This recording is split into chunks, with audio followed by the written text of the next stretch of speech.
Ayan, so dito naman tayo sa managing orders. Bali, pag binigyan kayo ng task ng client nyo na pwede kayo mag-manage ng orders, bali, ah, sometimes may time schedule yung ganun. So, mag-work talaga kayo sa hours nila. So, ganun siya.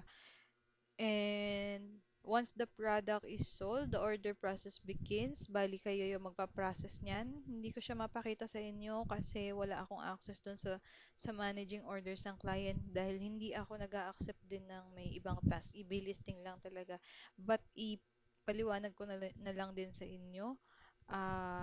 It will depend sa client kung bibigyan nila kayo ng access dyan. Mostly, hindi sila nagbibigay dahil sila yung nag-aasikaso niyan sa eBay. But sa ibang platform like yung mga Amazon, ayan, nagbibigay sila ng access dyan.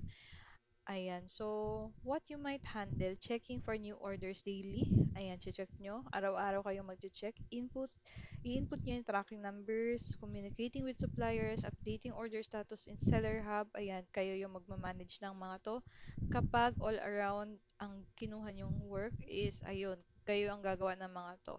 But, ayun na nga, I always suggest na mag-focus kayo kung ano lang talaga, kung eBay product listings lang talaga kasi marami din namang opportunity as eBay product lister and ayun, pwede kayong kumuha ng mga multiple clients na yun lang yung focus nyo. Hindi na kayo mahihirapan sa dami ng tasks.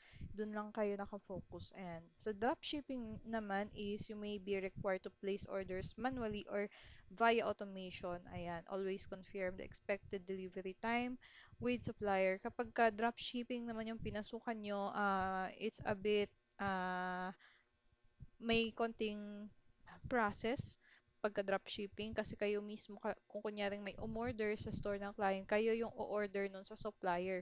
Kunyari, ang supplier na ginamit ng client is Amazon, kayo yung mag-o-order nun, kayo magpa-process nun, ah, kayo yung mag-check kung ano na yung status nung item na yun. So, it's a konting complicated lang naman, pero napapag-aralan. So, kung gusto nyong mag-dropshipping, yan, need nyo talaga siyang pag-aralan kasi hindi siya ganun kadali, but napapag-aralan naman.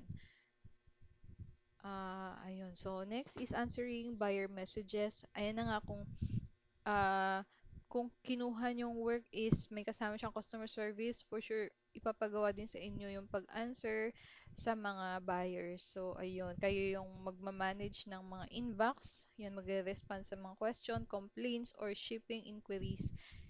Yan, and ayan, yung mga usual na tinatanong dyan is, do you ship to? When will this item arrive? Can I return this? Yan yung mga most tanong ng mga customers. And your role, respond politely and promptly. Follow scripts, templates provided by the client. Escalate only if necessarily.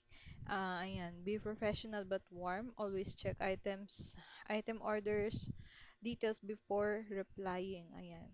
So, need talaga ninyong i-check lahat.